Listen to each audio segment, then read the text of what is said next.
নাইম খাবার রেডি কি কি এগুলা কি বলো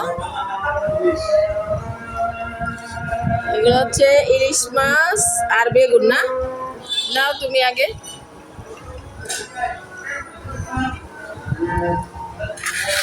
ইলিশ মাছ নাও এটা নাও এটা নাও নাও না না তুমি এটা নাও এটা নাও না না তুমি এটা নাও তুমি বেশি কষ্ট করছো খাও খাও বলো কেমন হয়েছে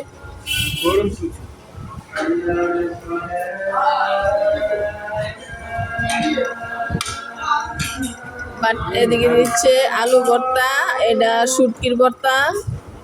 আর এটি হচ্ছে ভাত আর বেগুন ইলিশ মাছ তারপরে শুকনা মরিচ তারপরে ডাল আচ্ছা নাই ইলিশ মাছ খাইয়া বলো কেমন